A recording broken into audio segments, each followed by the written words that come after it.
Innovation should describe the characteristics of the way we work. It should be about how we do things rather than what we've done at any particular time or who's doing it. Welcome to Structural Shifts by Aperture, a bi-weekly show that radically reimagines the future of work, society, and business. We take a devil's advocate approach to exploring the massive shifts transforming our economies and our world, and our guests are not afraid to challenge the status quo. To learn more about Aperture, visit aperturehub.co. In the last episode, we talked about the differences between invention and innovation. Today, your host, Ben Robinson, continues the innovation conversation with Bill Fischer and Ian Stewart from the International Institute for Management Development, IMD. Bill is professor of innovation management, and Ian, who you may remember from a previous episode of this podcast, he co-founded Wired and is executive in residence at IMD. The three of them sit down to dive deep on some very provocative questions, including how reliable will strategy be in the future? What if tactics were more important than strategy? Are firms obsolete? What about nation states? Can the future of companies be a model for the future of countries? How is the nature of competitive advantage changing? And how are we redefining quality to meet the needs of consumers and the marketplace? For example, does an MBA program actually need to be 2 years long? You will also learn the 3 keys to success to building teams that drive big innovation. Here's a hint. Bill likes to say that polite teams get polite results. And you will learn what Bill and Ian are bullish about. Now on to Ben's conversation with Bill and Ian.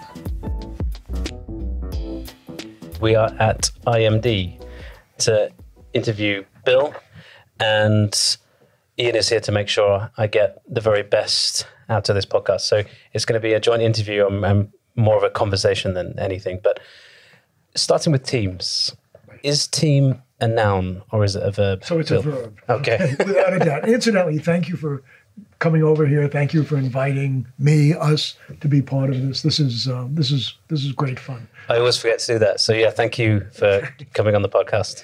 So I think, when we talk about innovation, the idea is to make it, no matter what part of innovation we're talking about, to make it a verb, not a noun. So a noun describes somebody else doing it, some other department, and I think that it's too important as a quality of life, organizational life, individual life, to be pigeonholed in somebody's group. So I think it's a verb. I think Amy Edmonston at the Harvard Business School talks about teaming rather than teams, and I think that's a good way to begin. And the reason you think it's a verb rather than a noun is because it can never be passive, right? The formation of a team, the building of a team, the management of a team. No, I think that innovation should describe the characteristics of the way we work. It should be about how we do things rather than what we've done at any particular time or who's doing it. I think we want everybody ideally to think of themselves as potentially involved in the innovation process. So it shouldn't belong to any department or group or section or what have you. And I think it ought to characterize a way of working that involves curiosity and, autonomy and the ability to experiment. And I imagine Ian's had the same experience that I have. Sometimes you have teams that just gel and they perform amazingly well. And other times you think you put together a similar composition of skills and it just doesn't gel. So what is the key to team performance and the composition of team and in your experience? So I think teams are too casually regarded. My sense is that teams should be fit for purpose. And if you think about industry development, I know we'll talk about industry and arenas later. If you talk about industry development as an S-curve, then in the middle of the S-curve where you know what you're doing and you know how to do it, then I think teams ought to be run in one way and probably harmonious, and people get together and they gel quickly and they know each other. But when you're trying to jump from one S-curve to another, when you're trying to invent the future, then I think teams have to be very different. And I often think that contentious teams that are staffed with people who know a lot of stuff and who disagree with one another, is probably the better way to go. Yeah, and you take aim at what you call polite teams. Right. Polite teams get polite results. Yeah. So it's almost like the antithesis of polite teams. Teams that are combative, right? Yes, yeah. but not destructive. I mean, I think what you want to do, I think they have to be led differently. I think, I often think of teams in the middle of an S-curve being led by an orchestra conductor who stands there and sort of, everybody knows what they're doing, and his or her job is to keep the movement going in the right direction and the right speed. But crossing the S-curve is more like a boxing referee, right? Not allowing contentious discussion, because I want to get every brain cell I can possibly get. So allowing contentious challenge to take place without being corrosive or destructive. You cite the research that shows there's a sort of inverse correlation between the size of teams and their performance. Yes. And so, which I think intuitively feels correct. Yeah. And also, it's unbelievable how much research went into that before you cited. But that then poses the question of, if you're going to run a large organization, how do you avoid running, having being composed of large teams? Yeah. So the research, just to be clear, the research you were talking about was a piece of work done by 3 fellows from Northwestern University last year. It appeared in Nature, I think, or Science. Nature, I think. Nature, and it's an amazing piece of research. It is. Yeah. With wonderful data, large data sample sets. Really spectacular piece of work. But it's about invention, not about innovation. Okay, and I think that's important to clarify. So it's at the very front end of the change process.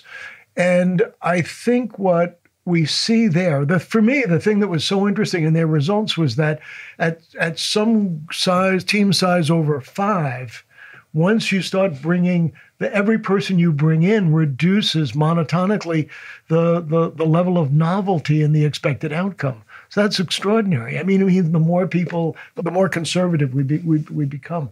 And they argue, in fact, they have some interesting data that argues that it's a function of the way that larger teams work, and also the expectations that larger teams are going to deliver different results. And so people are responding to the audience as well.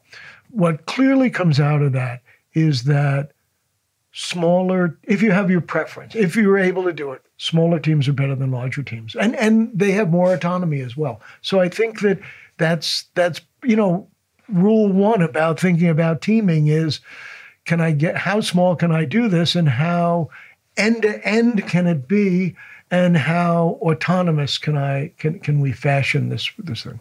Interestingly, I found the same thing on boards. Yes. With the same parallel thoughts. The less change an organization is going through, whether it's for-profit or non-profit, the more it can afford large boards. The more it's involved in something which requires substantial change, and I'm on the board of an NGO at the moment, which is seeing its funding sources around the world radically change as governments fund less, and private sector sources, foundations, family offices are funding more in this particular area, and they have zero experience in this space. So trying to understand how to change the fundraising process, changing actually the management team to enable them to do it, has been a struggle. And what I often find on these things is that the first thing that a good chairman does is break things down to smaller groups so that there's only 3 to 5 people handling it. So there was a small group of us that went out to hire the new CEO. Mm-hmm. There was another small group that had to restructure how funding works. It's a very interesting process. I think it's exactly the same on boards as it is in innovation teams within companies. Yeah, I've come away over the last couple of years thinking that end-to-end responsibility and smallness are really and autonomy, critically important characteristics of teaming. So we'll come back in a second because I want to talk about... But just one thing. Sure. Okay, contextually, right? Because when you want to do something big, if we want to run the day-to-day operations of an activity in a mature industry where nobody's thinking, then those rules may not apply at all. Yeah. So we're going to come back to talk about whether the structure of a firm is still as relevant as it was, because with the sort of very notion of a firm is built on this idea of high transaction costs. Right. So we'll come back to that. But if optimal sort of performance is achieved through very small teams, does that mean that organizations just become a composite of, lots and lots of small teams then? Is that, and how easy is that to actually orchestrate? So I have a long-term relationship with Haier, the Chinese home appliance company, and that's the direction they're going in. And they're going in that way. They're going in that direction because their industry is on the verge of a major upheaval around hyperconnectivity in the kitchen. And they've never done this before. They've never produced content. They used to talk to their customer typically once every 15 years, Yeah. Now it's 5 or 10 times a day. Yeah. So they need to be really different. And what they understand, I think, is that there's so much opportunity to do different things, but they don't know, they've never done this before. So what they're doing is they are subdividing into small groups that are autonomous, that are self-investing as well, which reduces the risk to the organization as a whole.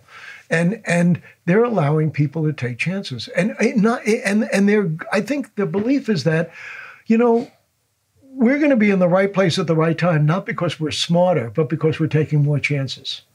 And most of the chances aren't going to turn out well, but a couple will, and then we'll be uniquely positioned to move forward. So I just want to drop anchor, if you're okay with this, too, on Haier, because so I've been to the Drucker Forum. You've brought them there in the past, right. And it's a fascinating case study. Right. But I think there's several things that I'm interested in about it. One of which is like, how replicable is that, and are there other examples of companies that are doing the same thing? But the first thing is, how do they manage consistency with that level of autonomy? Because we're talking about home appliances, so these are not things that you would want to be breaking every day. And so how do they manage that? So these small teams are located on platforms that are overseen by people who are more internally focused than externally focused. So the small teams are completely externally focused, but then that behavior and activity is mediated by the role of the platform, which is sort of the bridge between the external and the internal world and does the translation. So that, to me, is the way they go about consistency. And they have, on that platform, they have a number of stakeholders involved. So you're all using the same connectivity systems, you're all, so that you're not doing one thing. One of the interesting things about this is that all of a sudden, logistics becomes a much more important player in the conversations than they did in the past. And that is because you're no longer buying separate pieces of home appliances, but you're buying a suite of home appliances to talk to one another. You're spending a lot more money, and you when you walk in that kitchen as a customer, you want to push the button and everything works, which means it's got to all be delivered on time as well. So I mean, you're seeing very different internal players participating as well as somewhat bizarre external players. In answering the first part of your question, Ben, I think it depends on the size of the organization and the dynamism of the environment in which it works. If there's a great deal of change going on, or a great deal of change necessary, and or there's a level of disruption because of changes in the way either the context of the business is formed or the competitors in the environment, I think that level of change requires structures and systems that allow for it. If you're dealing with something that is relatively static, and that's less and less true these days, all of the indications are that the life cycle of companies is dropping. But if you're dealing in a sector which is relatively static, then you can afford to build a deep process which fine-tunes, which eliminates, which molds down to a point where it's as efficient as it can be to run one set of processes. Now, something like that, and I'm thinking of large Japanese companies, for example, doesn't react to change terribly well, isn't able to adjust, isn't able to innovate. But if you're in an industry that doesn't have that level of disruption yet, because they probably all will at some point, then I think it's okay to have an older type of structure. But I think it's very clear that the trends on company life cycles and industry life cycles and the level of change that's taking place through application of technology at all sorts of different levels in different companies at all parts of the value chain suggests that some level of management of innovation plus reliance on core processes, I think, is inevitable. Yeah, I guess the tension between the exploitation tap and the exploration tap, right, which is always trying to, and you said it, depending on where you're on the S curve, right, which one is taking precedence. just to go back to hire. So in this, you talk about the sort of rising importance of logistics and the sort of platform that underpins it. And I suppose another case study is Amazon, right? Which we have this idea of API first, right? So even the internal teams interface with other internal teams through APIs, which actually makes it possible then for those internal units to be exposed to external parties, a bit like AWS was. So is that how Hire is built in a certain way, which is, you can quickly change the interface from internal to external, in the same way as if you wanted to plug out a Hire appliance, you could plug in another appliance because they have to be built in ways, on a platform that allows interoperability. I think actually what happens is the way in which, by creating autonomous end-to-end work units to the extent that they are, at least they're responsible for their own functions, everyone has a line of sight to the customer. And as a result, they take what's going on in the marketplace much more seriously than they might if they're buried under levels of bureaucracy and really don't see the customer at all. And so I think I've been to the Drucker Forum twice, maybe three times. And each year you bring Hire back to speak to. No, I'm not going to say because they're great. I mean, it's a phenomenal story, and it's so it's so sort of innovative in its business model. But the fact that you bring them back and you don't bring other examples back, is that because there aren't that many examples still? They're still trailblazing. There are a fair number of organizations that are experimenting with change. But I have not yet seen any organization that's gone as far as Hire for as long a period of time. This is about a 35-year continuous story, right? And with 70,000 people. So it's sort of, and yet there are plenty of organizations that are really experimenting in different ways with autonomy, but not on that scale, not for that long, and not that comprehensively. It'd be interesting to take a closer look at Alphabet and Amazon. They've not been going at it for anywhere near as long. That's the impressive thing with Hire. The longevity of the process is really quite something. But clearly Alphabet and Amazon, in their own ways, have approached the same problem in parallel ways, trying to work out how to be continually innovative whilst maintaining the core business and trying to build a set of internal processes that keep it feeling and acting and operating as a single entity, a single corporation, whilst creating these new services and businesses. So, I mean, it's a fun area. It's a really, really fun area. It's my favorite bit of business at the moment is this frontier between trying to run something and trying to build something, because they're not always the same thing.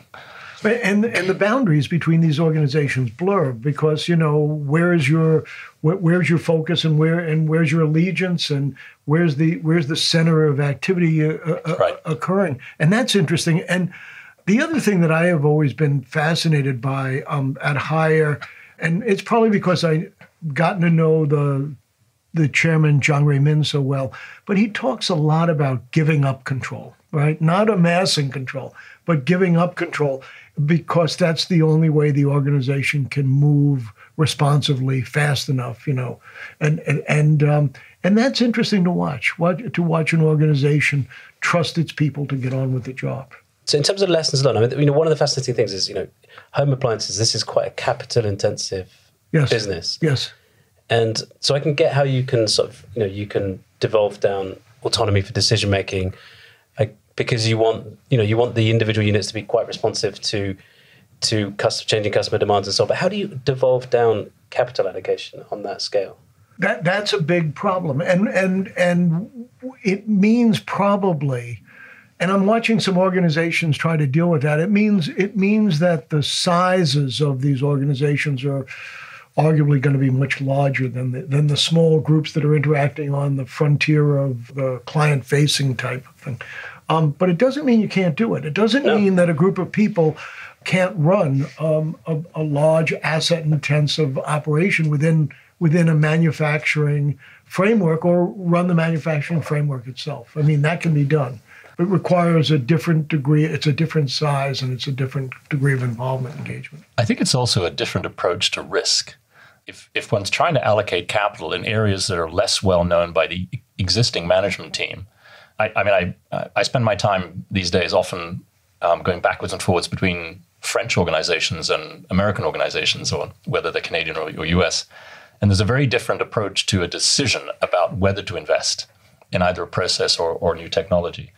The French companies, and forgive me for French listeners if I'm generalizing to a point that is offensive, the French companies tend to go more into the reports and details, and they want it to be absolutely certain if they possibly can before they make the decision. The American companies will want to be sure that we're more or less triangulated, that this is the direction, and then they'll throw money and people at it and see what happens. And I think that different approach, the ability to take on investments with higher risk and less certainty, I think is fundamental to very large organizations being able to allocate capital to their internal operations. So I've spent time, obviously, as an investor, as a venture capitalist, and I think that some of those attitudes, some of those approaches to being comfortable with risk and trying to judge what are the levels of risk you're willing to accept. Is it more the team? Is it more the tech? Is it more the goal? Are the processes involved appropriate given whatever the context is for what they're trying to do? And then deciding, okay, 150 million goes on this, based on less information that some companies might be willing to accept. I think that's essential for this type of change at this type of scale in large organizations trying to stay relevant. So is that what will determine the winners in the future, which is, if we think about the changing nature of competitive advantage, is it that ability to deploy capital better and faster, or will they be disrupted by companies that are more modular and more networked? So here we get into the difference between industries and arenas, right? Yes. Right. So industries have, and as a preface, I would say, if you reflect on the way we think about strategic thinking, it's based on industry analysis. Michael Porter, 5 Forces, and things like that. And industries are asset defined. So all automobile companies pretty much look alike, and all banks pretty much look alike, and they all have the same assets and the same talent. But there's a couple things going on now, I think, that are really changing that. One is that we're no longer as interested in the industry, in the asset-defined rivalries as we are in the outcomes, the customer experience. So for 100 years, when we think about strategy, we've been thinking about the inputs.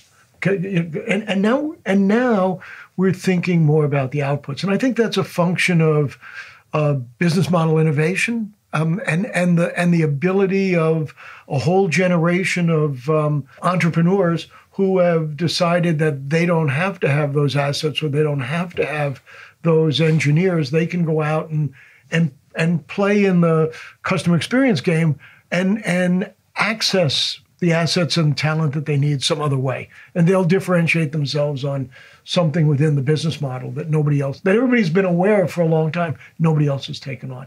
And so I think that the nature of the way we categorize firms is changing. And so is the right way to categorize firms as aggregators and platforms and long tail then? Is that the way to think about it? So they're either aggregating the work of other companies and they're consumer facing, or they're sharing autonomies of scale, sharing network effects across their platform where they're not necessarily customer facing, but they are sharing between all the different sort of tenants of the platform, the network effects, or are they the long tail suppliers to the platform? So we start outside in rather than inside out, and we start with the customer experience. And then we think about all of the different ways that we can affect that customer experience or change the customer experience at the present time. And I don't know if this is because it's in the middle or the beginning of this transition, or it'll always be this way. There are still some asset-specific providers who do everything, and well-known brands who are participating in the arenas, as Rita McGrath calls it, the arenas that characterize creation of customer experience. But there are also some aggregators and some modular assemblers, I guess those would be aggregators, who are doing the same thing with a completely different balance sheet in terms of the way in which they go to market. While I'm saying this, I'm thinking that we've seen modularization around for a long time. It's not new. The missing piece, I think, has been the business model which is really tied it together. So Alex Osterwalder, who lives just a short distance from here, really deserves a lot of credit for reminding us, calling our attention to the fact that the business model is really an important way to think about innovation, and we lost sight of that somewhere along the line, I think. Yeah, I think the business model is the most important thing to get right. It's we'll come into a second to the discussion of strategy versus innovation, but I think business model trumps both, because if you get the business model right, then it allows you to innovate at scale, and it allows you to execute the strategy. So I would argue the business model is now more important than it ever has been. I think it also depends on where you are in the value chain for an industry or an arena for that matter, and where your skills and competitive advantage lie. Even in the car industry, where you have a whole bunch of people facing the customer on the B2C side with variations on a number of different themes, with SUVs dominating these days, at the back end, you've still got a very limited number of suppliers of, for example, gearboxes, where a few companies really dominate and they do one thing really, really well, and they customize it to the different customers. But it's essentially a very few companies supplying to a great many B2C facing car companies and car brands. So I think it depends a little bit on where you are and where you sit in the system. I wanted to address another question you asked very early on about whether Hire in its development of platforms facilitates interoperability. And I think there's a big difference between the platforms that a company creates for itself, for its own innovation and for its range of products and services. And Bill mentioned, if you start to buy from a company which has its own system, and of course we know Apple in this space, not with washing machines, but yes, with consumer objects, it becomes very hard to leave after a while because the system works very well in amongst the different objects and tools and machines that they sell. The same will be true, I'm sure, of Hire. But I'm sure, as with Apple, I'd love to hear from Bill about this. Hire probably doesn't make great efforts to ensure that their systems interoperate with other competitors in the Chinese marketplace, because that's a source of competitive advantage. So we see certain benefits of network effect within ecosystems that we control. We don't necessarily want other people's devices to be able to interoperate, because then we lose our control of the customer. So I think it's interesting to see what's happening, and I think there are efforts to create standards to allow IoT systems to interoperate. It'll be very interesting from a competitive landscape point of view to see how that goes. Yeah, I agree. I was trying to think about how that would work, and my sense is that certainly Hire does have its own system of connectivity, and within the domestic Chinese market, that's the one that is in use, and I think is probably the market leader. Outside of the Chinese system, the reality is that you have other organizations like Amazon and Google and Apple who have a head start with their systems, because they, particularly Amazon's Echo and the like, because they've been around for a longer time. So I think it would behoove Hire moving into the domestic North American market to make sure that their equipment works with the standards, how many of these devices do I want to talk to, so that their system. And what I don't know, it's a good, interesting question, is would they have a special micro enterprise that would take responsibility for that system, or would the existing micro enterprise adapt to fit both systems? And I don't know how that works. And I don't know who would make that choice. I think the way the choice would be made is who moves the fastest within Hire. But isn't so? I'm really pleased that you raised this, because I think it's worth delving into this a bit more. But isn't that notion of switching costs, which is really what you're talking about, which is you deliberately make things proprietary so that it's difficult for your suppliers, your customers to switch off. Isn't that a very sort of industrial age concept that will gradually disappear? Because the source of the nature of competitive advantage is changing. I mean, you've said everything has to be customer first, ecosystem first, and such that the most successful companies will be those that generate the highest level of network effects, and those that externalize those network effects with their ecosystem, such that the idea of introducing heavy switching costs is almost, the antithesis of how you will increasingly create and sustain competitive advantage. If I can just make a quick observation, I used to do a lot of work in the telecom industry, and I remember how major telecom companies would be afraid to become the dumb pipe, and nobody wanted to be the dumb pipe. I now hear automobile companies say that because in autonomous drive vehicles, if the audio connectivity is done through an existing system like Amazon or like Google or whoever, then who actually owns the customer? And if I have an Amazon Echo on in my home and I then go out into my garage, do I really want to change systems? And how interoperable do I want to be? So it's not in Amazon's interest to make it easier for anybody to. But in a way, isn't that sort of Canute-like to resist that? Because it's almost necessarily we'll prefer some channels to other channels, and we won't want to have different proprietary channels for our car, for our bank, so we'll probably necessarily move to horizontal channels. And isn't the trick to make yourself desirable even if you don't interface directly to the customer, i.e. to be the car that people choose even though they might interface through Echo, the bank that people might choose even though they might interface through WhatsApp? I think that's the crux of a competitive question.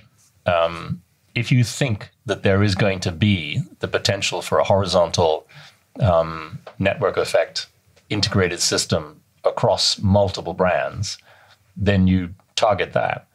But if you think you can add enough value, and remember, it's not about optimum value, it's about enough value to your customers to keep them loyal and keep them within your system as much as possible, then the rent you can charge for that, the amount of margin you can generate from that, is going to be enough to sustain you for a great many years, even if ultimately you think you're going to get knocked out, as you say, Canute against the waves. And I'm not sure.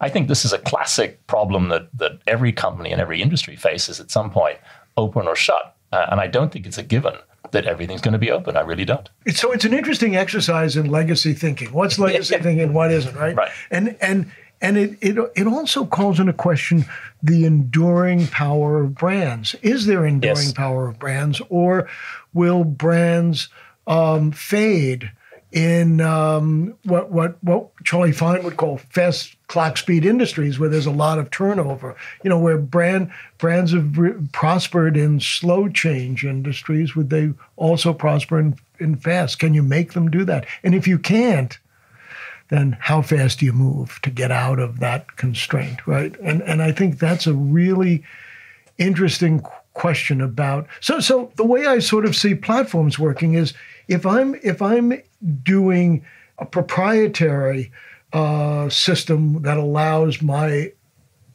products to be connected, whether they're home appliances or not, do I encourage another internal microenterprise to try to do ones with a broader set of connectivity, maybe common standards among others, and see which one, and see how the market reacts? But I think what's interesting about Hire is they built an organization or business model, let's call it that allows for very fast innovation. Mm-hmm. So arguably that's a business model where they can keep up with the changing customer expectations.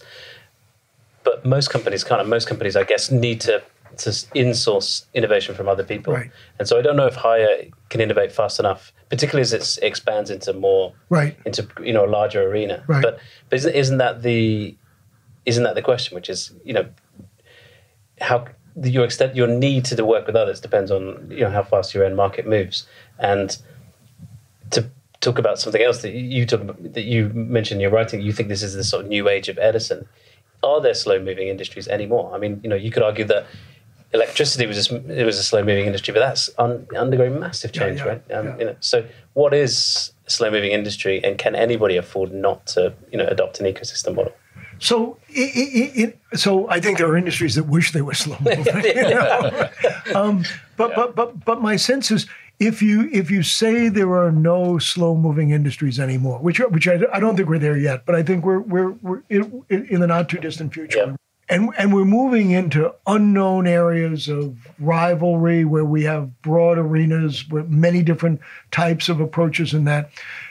I sort of think that strategy no longer becomes reliable, dependable. Ooh. Right. Not enough time. And that strategy becomes the ex post rationalization of successful or unsuccessful tactics. As it sometimes already is. A bit like every successful entrepreneur, post rationalizes the story of the firm and the fact that everything was pre-planned and not down to luck. And Right.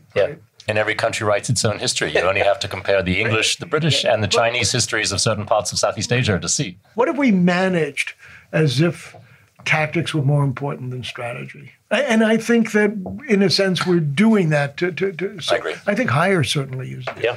And I think that changes the way in which we approach things. It certainly changes, to go back to teaming. If we take a look at the last 100 years of industrial history, that most organizations and most generations of managers have remained on the same S-curve. And now, all of a sudden, we have this acceleration of change. And for me, the most important piece of that is that the ruptures between S-curves become a larger part of my managerial career. So, and in those ruptures, I have to act differently. So if I move quickly from a world where strategy was worthwhile, because I had a long expectation of harvesting that strategy, to a point where I have to continually move from one S-curve to another, I think I need to act differently. And I don't know. Every one of those S-curves is the unknown. It's no longer the uncertain, right? The strategy is the province of the uncertain. We sort of know the way the game is played. We know who our customers are. We know who our rivals are. We know how to do this. But if I'm going into the unknown, if I'm going to brand new industries or brand new customer experiences, then all that decision making becomes unreliable. Yeah. There's not much point in having a 3-year or 5-year strategy plan if you have to adjust it every 18 or 12 months. Right. Every 3 months. Right. Yeah. Yeah. I mean, I had dinner a couple of years ago with Tim Brown from IDEO, and he said one of the things that is changing in his business, which is the design business, is that they're losing the middle of projects. So they have beginnings and ends, but there's less and less time in the middle to do things because of customer pressure on time to market. That changes the way in which you do everything about a project.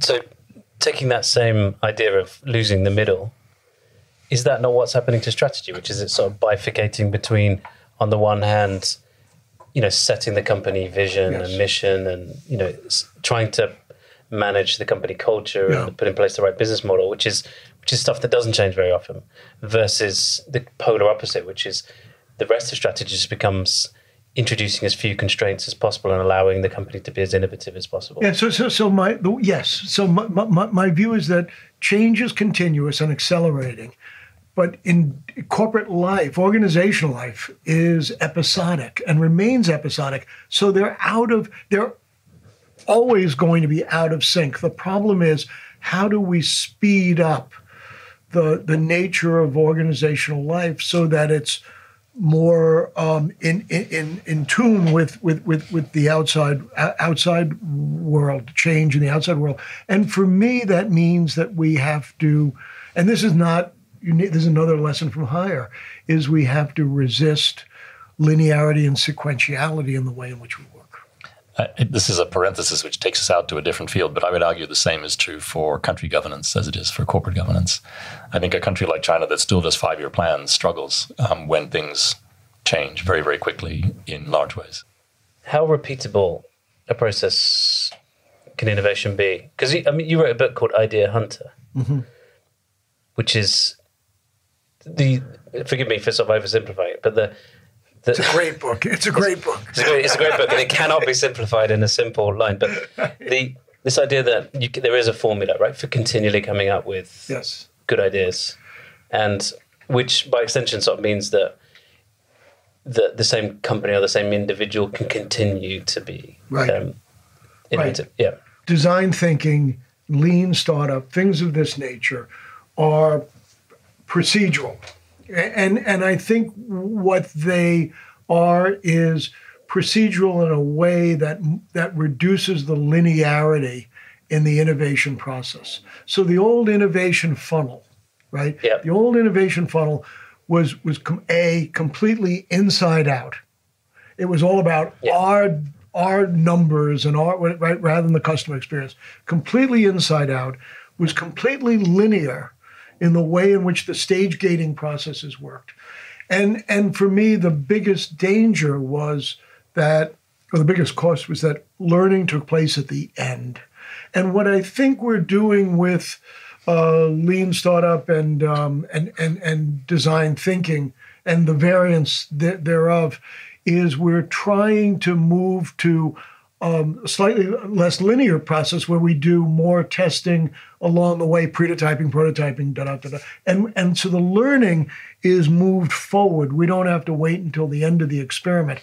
So my sense is that in the face of increased unknowns, which is the shorter S curves, more ruptures between, we are moving to a more experimental model and of decision making, and that experimental model involves much more testing, faster testing, and quicker learning, and then the application of that as we go along. But still a process, you know. Recently, we interviewed Mark Gruber for the podcast, and his argument is that the tool set that you're referring to, you know, design thinking, lean startup, is missing one tool, which is the where to play framework. Do you also agree that it's really important that sort of, you know, ex ante to decide where you're going to play? So I think prototyping prototyping is, can we do it? Prototyping, does anyone care if we do it? In a sense, that's market. What's that term? I never heard of it. Prototyping, right? Okay, yeah. It's the minimal viable representation of the idea tested in a marketplace. So it's an attempt to try to see if anyone cares about this. And in a sense, that's some insights into whether or not there's a market for this, whether we should be playing in this space. And the beauty of prototyping or prototyping is that it gives you better feedback because you're talking about something tangible rather than something abstract. So my sense is that all of these things, moving from abstraction to tangibility, quick testing and all that, are attempts to reduce the impact of legacy linearity and sequentiality. I have this worry sometimes as we lose the middle, as we're constantly working on customer value innovation, and we're constantly trying to catch up with production to meet those new expectations of our customers, whether that lack of middle and lack of longevity of process reduces quality and reduces longevity of product and service. There is a clear trend in place where customers don't want mass-produced products, and they want things that are more locally sourced, higher quality. Almost like the end of the end consumer brings with it the end of the mass-produced customers. So I don't see any reason inherent in that process why quality should be reduced. It's not as if we're doing it in a half-baked fashion. We're still trying to build the right quality. And the interesting thing, I think, that comes out of this is that what if the customer decides that quality is not an important issue in their purchase decision? What if, in fact, or the quality that we're producing is unnecessary? I mean, I think that what we're seeing... Best example is in fashion, right? Fast fashion over the last 15 years. People have been happy to have things that fall apart in 3 months because then they can get something new because it costs them nothing. Yes. Actually, I spoke with a firm who makes fast fashion and whose largest market is in the city in London because they have wealthy, well-paid young, typically men who have no domestic skills, who buy a shirt once and throw it away because it's so unaffordable. So, you know, in a sense, so I think that we have a definition of quality that is a legacy definition of quality that needs to be re-examined. I'm not advocating bad quality. Okay, but what I am Or throwing away shirts after a single use. Right? what I am advocating is rethinking the nature of quality and what's required. We see a movement away from long-term, particularly in North America, 2-year MBA programs to shorter MBA programs. Is that a reduction in quality? Well, we don't think so. We think that we're redefining the nature of this experience in many ways. And you see that a growing rise in certificate programs. I think that quality, like anything else, is constantly up for redefinition. I'm so pleased you brought up the topic of MBAs. Yeah. Because in a world where innovation matters more than strategy and where experimentation matters more than knowledge, right? Is it worth people taking 2 years out of their life to study in a classroom? I don't know what the right time period is, right? But I'm a great believer that knowing more is better than knowing less, right? And even though you continually write in your articles that the experimentation trumps knowledge. Yeah, because you know what? There's experimentation also leads to knowledge. Yes. I think Touché. Maybe I think what we ought to be doing so last year I took 95 MBAs to Shenzhen. A colleague and I did, and it was a great experience. We spent 5 days there.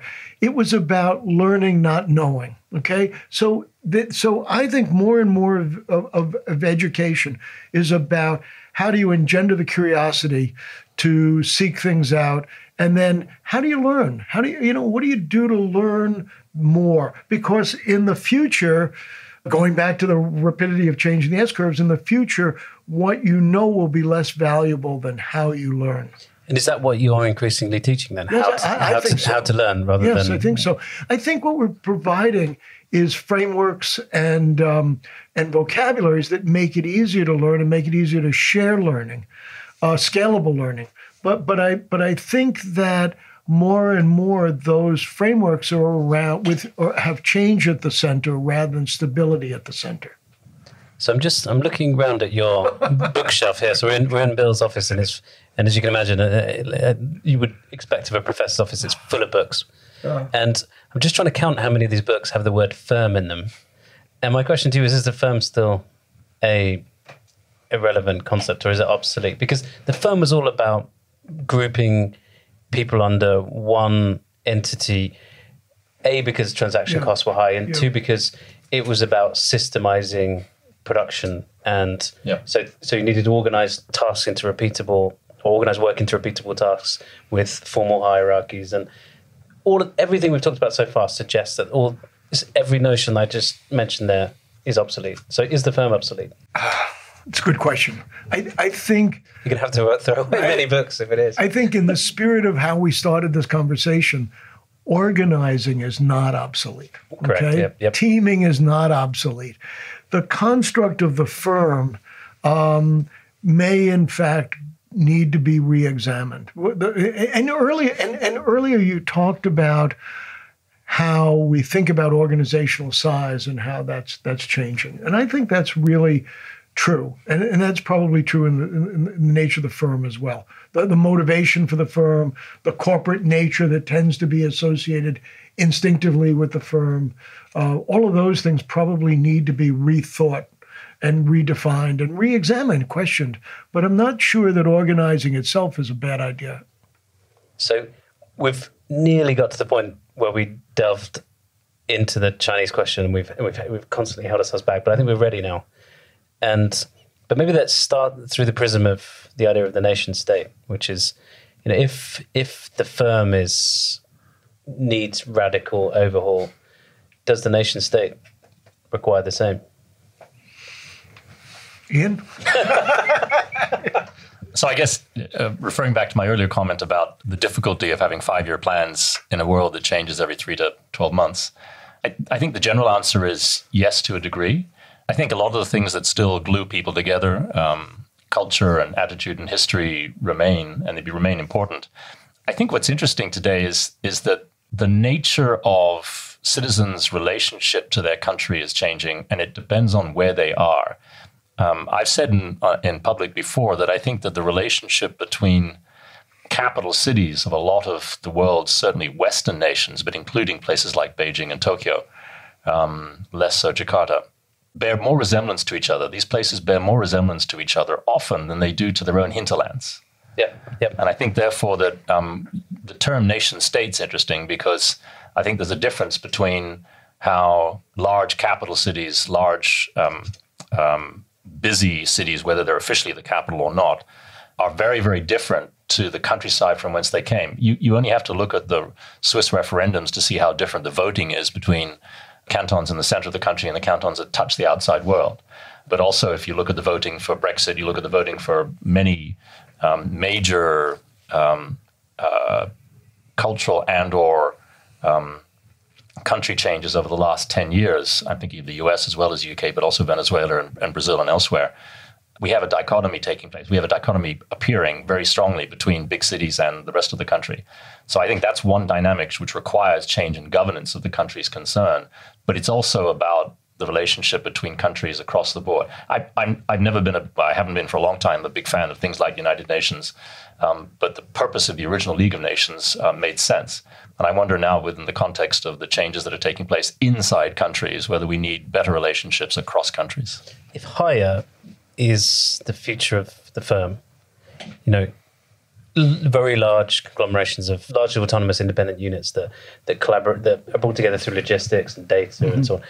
Is that the future of countries? Because in some ways, is Switzerland a kind of model for, a modern country? Because that's really what Switzerland seems to do quite well, right? Which is it's a thin federal layer that kind of coordinates activities, and then a lot of power and responsibility and autonomy devolve down to communes. And if that's the case, it would seem we're moving in the opposite direction as United States becomes more insular. And I don't know. That's just as a thought. Is if the higher corporate model is the model for nation states, how does that play out on a global scale?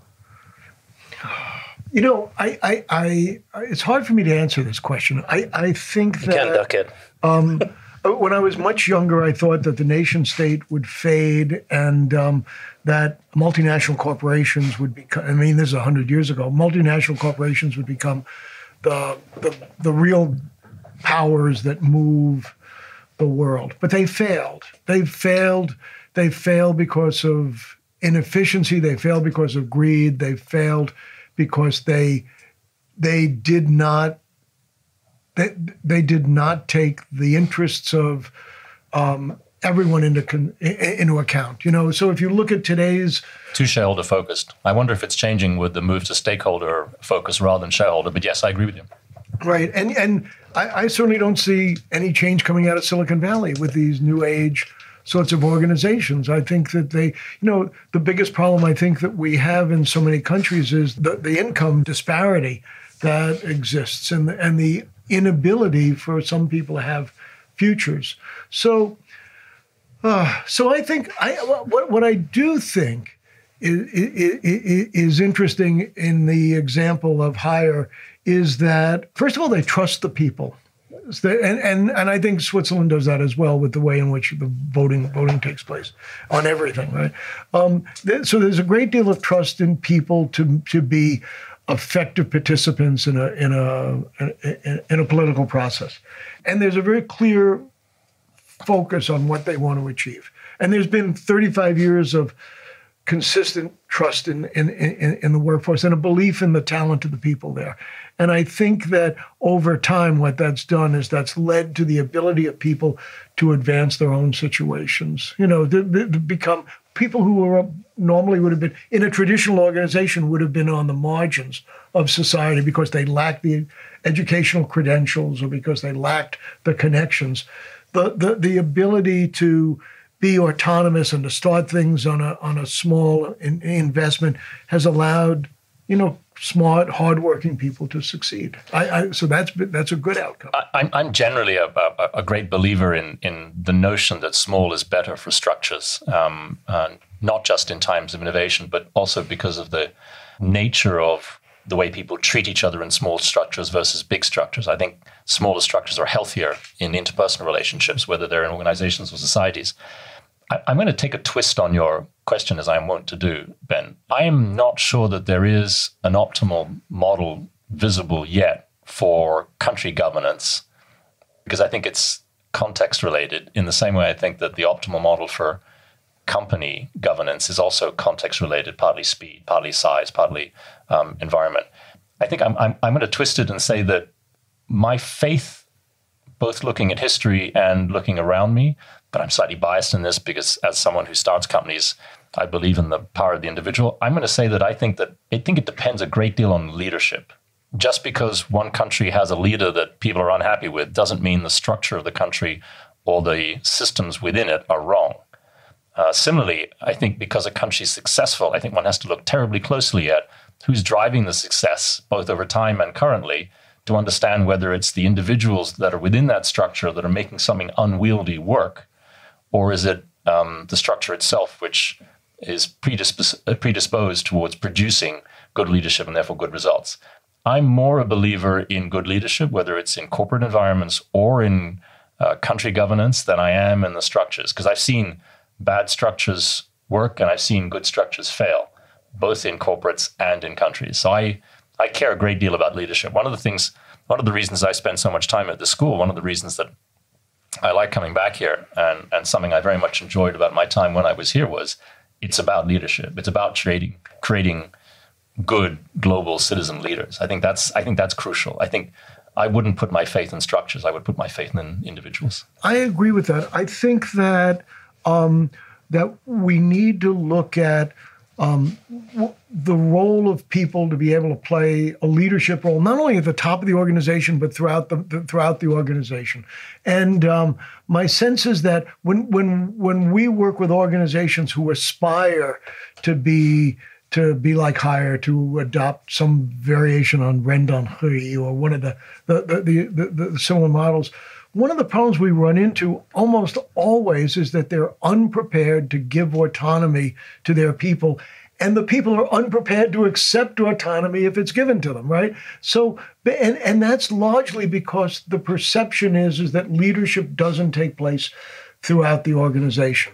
And I think what I've learned from Jiang Wei Min is he says we're an organization of leaders.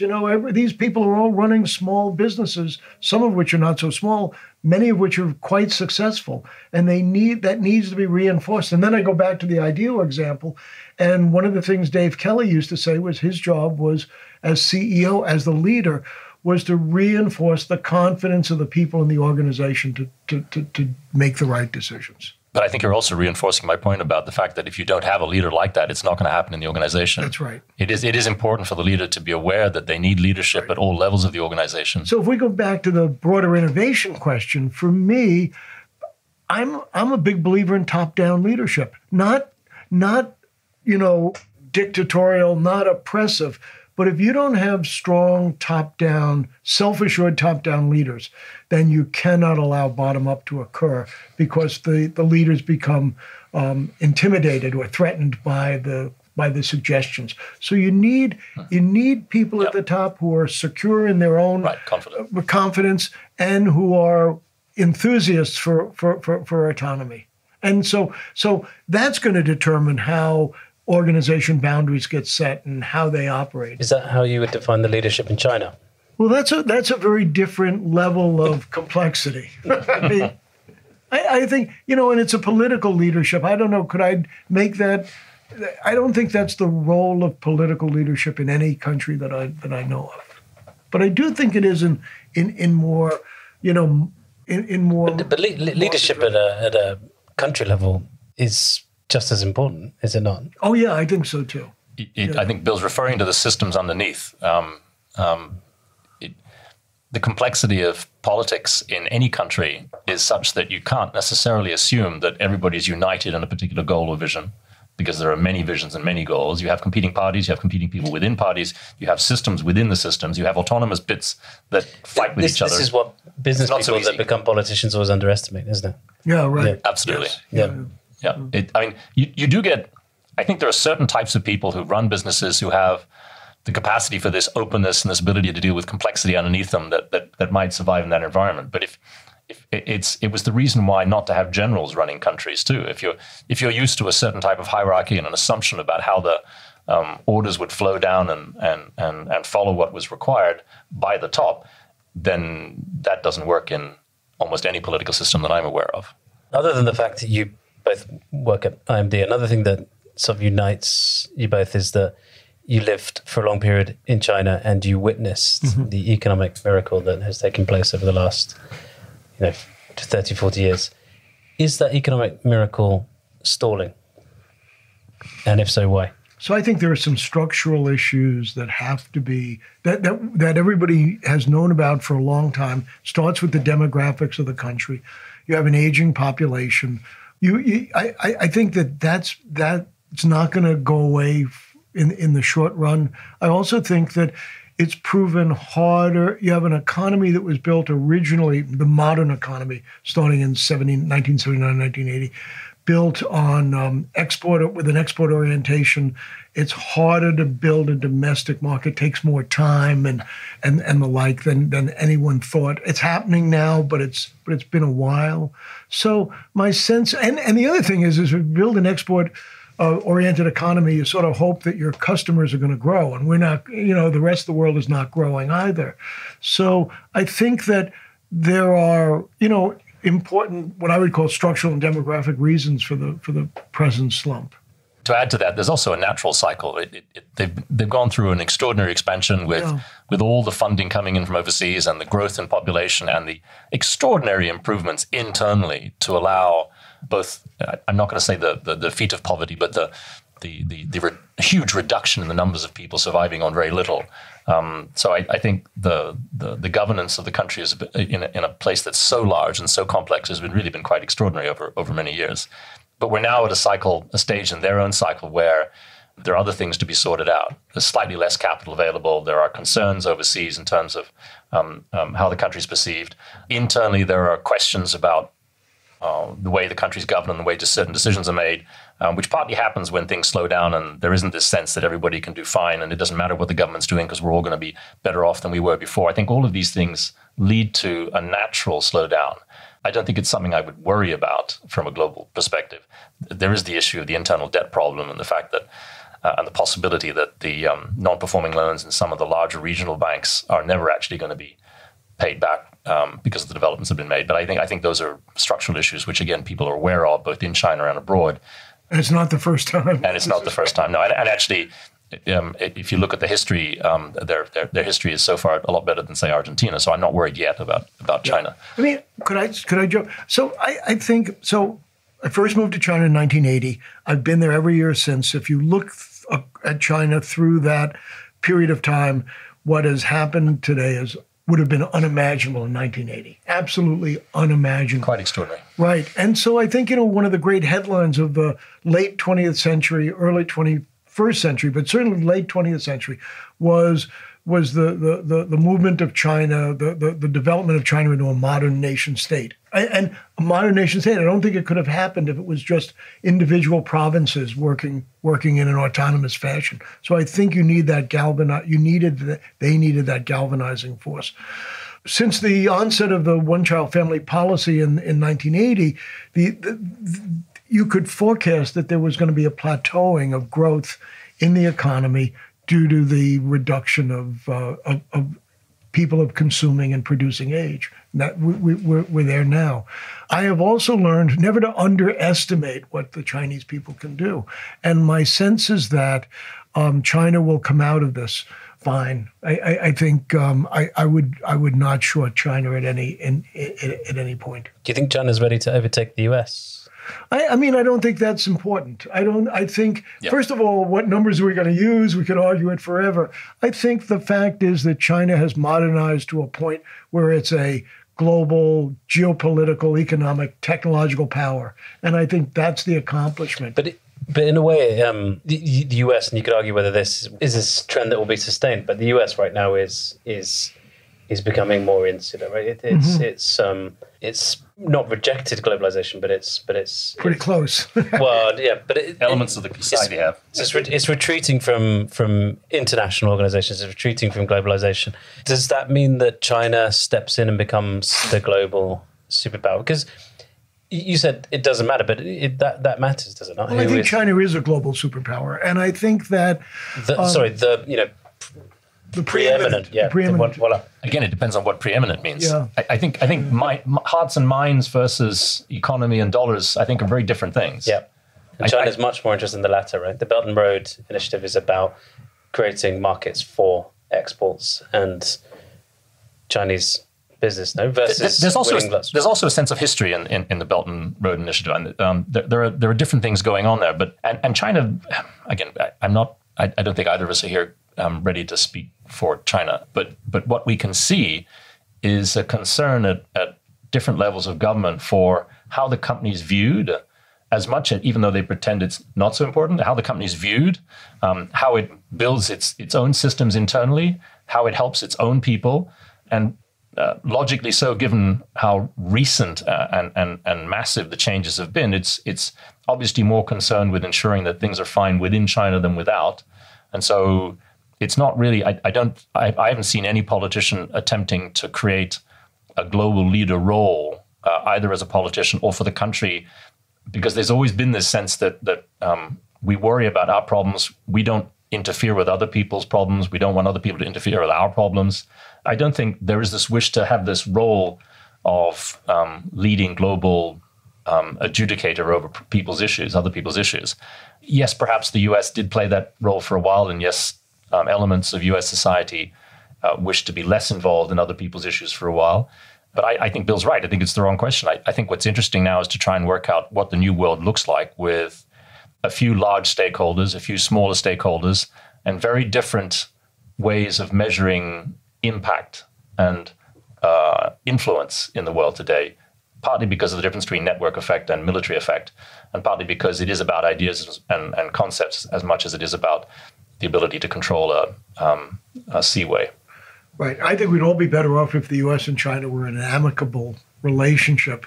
Everyone would benefit as a result of that. At the present time, fear is an insidious, corrosive power, and at least often used by politicians. Yeah, often used by politicians, and at the moment, at least in North America, in the U.S., it's on the rise. Actually, if you look at the U.S. has never really been a wholehearted embracer of a global community, except for the period between the First World War and recently. So it's a return, I think, to some of the inherent conservatism of people in the center of the country who are not as cosmopolitan as they probably should be. Where does that leave Europe? So if the Belt and Road Initiative is about creating a stronger economic alliance in Asia, in Africa, the United States is a large domestic market, and they're happy to just become to subsist with being themselves, and they don't have so many difficult neighboring countries to deal with, and they've got a large domestic market. Where does that leave Europe? Where does Europe sit in this two-polar world? So I've always been enthusiastic about Europe playing a larger role in the world than it is at present. Okay, I would like it to be more relevant. I think that it has historically been a source of values and reflection that the other two great powers have not, been interested in. And I think that, but I worry about Europe playing that role because I don't know what Europe is any longer, and I don't know where it stands, and it seems to be perpetually stuck between aspiring to be a great power and not being able to execute. One of the strengths of Europe is exactly what causes that issue. It's not one country. It's not a superpower. It's not a nation state per se. I think it's one of the charms and values of Europe. I think one of the things that's great about this part of the world is the multitude of languages, approaches, cultures, and ways of thinking and doing things. I think that's what creates the richness of Europe and the richness of the experience of being here. Now, it does make it difficult to make a decision in one place, and it does make it difficult to have a European viewpoint. I'm not 100% sure the world needs it. I like the multitude I like the fact that every now and then you do get a European point of view, because there are certain things that many of certainly the Western European states, sometimes less so the Central European states, agree on.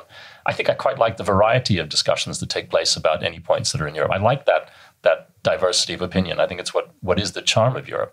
I also think that being smaller makes it easier to manage, if you think of the higher model, this multitude of different approaches to problem solving and different products that occur.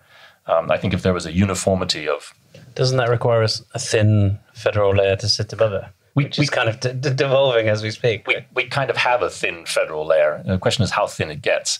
I think there are structural issues. There's the obvious structural issue of having a united currency and a disunited fiscal system. So I think there are lots of things about Europe that don't make sense in the way it's structured. And also there are different goals from different European leaders, and it changes when the leaders change about what Europe should be. The vision from the 1950s was relatively loose. The vision from some now, Macron, I guess, leader amongst them, is United States of Europe. And not everybody shares that view. Some of the newer members, even less than some of the older members. So I think there are structural issues that make it very unlikely that Europe becomes this single voice, single culture place that some people would like. But I don't think that's a bad thing. I quite like the diversity. But the problem with Europe, I guess, is in the absence of having these new digital age giant businesses. This is a risk of becoming a sort of tourist destination for Chinese people, isn't it, over time? It is a tourist destination for Chinese people. No, but I mean that as being the only engine of growth. Incidentally, I think that's not a bad thing, because I think that it's not that it's a bad thing, but it's just like it's difficult to find nations that rely solely on tourism that are really prosperous. Well, right? I think one of the things we talked about needing to expose people in the center of America to what's going on in the world around them. We also need to expose people in every country to what's going on around them. And everybody should travel. And I think that the fact that we have a lot of tourists coming from China today is a victory. It's a huge achievement. You would never have thought of that when the reforms began. So it's a sign of success. I think that Europe plays or could play an important role in moderating the excesses of the other superpowers, and I think that would be a healthy outcome. In particular, at the moment with what's going on in the U.S., I think that there needs to be a broader view of how we work together. So I'm going to attempt badly to sort of summarize some of the things we've talked about. So team size matters. Smaller teams, in general, perform better than better teams for many reasons. Under certain contexts, yeah. This is a possible thing to try to wrap up. And definitely the nature of competition is changing much more to arenas than industries. Innovation is rising in importance vis-a-vis strategy, and innovation can be a repeatable process. Business models matter so much more than they did in the past. China is at a point where it's slowing down, but as you said, you can never underestimate it, and it will necessarily, start to exercise greater sort of geopolitical influence.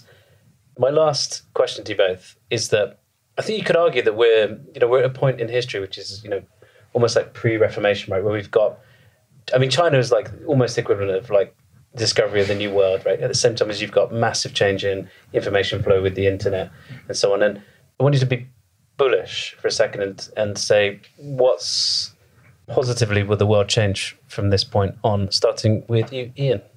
I'm generally very optimistic. I'm generally very positive. I said in a previous podcast that it's not technologies that create problems. It's the people who use them and the way you use them. And I refuse to be a new Luddite and say that we live in a world where all of these things are scary.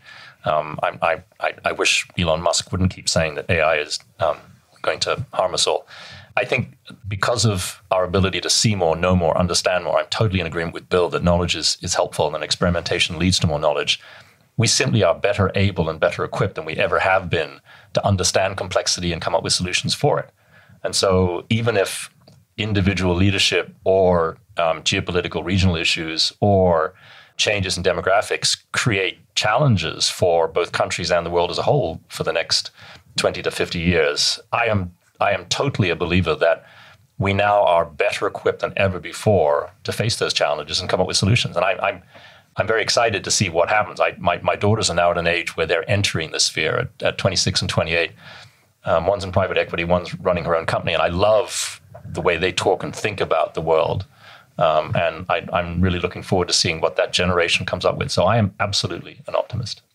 I think we're on the eve of an age where there's technological revolution, series of technological revolutions that will change everything, change the way we live, change the way we interact, change the level of change will be unprecedented, both because of connectivity and hyper mobility, and also the genomics revolution. All these things taking place at the same time, I think, will provide the potential for huge landscape change.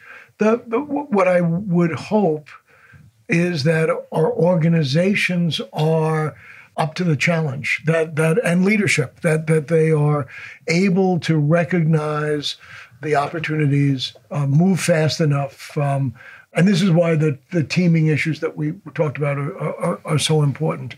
And I think that we have to provide opportunities for our entire population, not just the winners of the past economic era. And if we can do that, I think we'll have unprecedented success. So I'm bullish. Ian, Bill, thank you very much for coming on the podcast. Oh, pleasure. Thank you. Pleasure. Thank you. Thank you for having us. Thank you for listening to Structural Shifts by Aperture. To learn more about our Aperture community, visit aperturehub.co. We are strategy for the networked age. Until next time.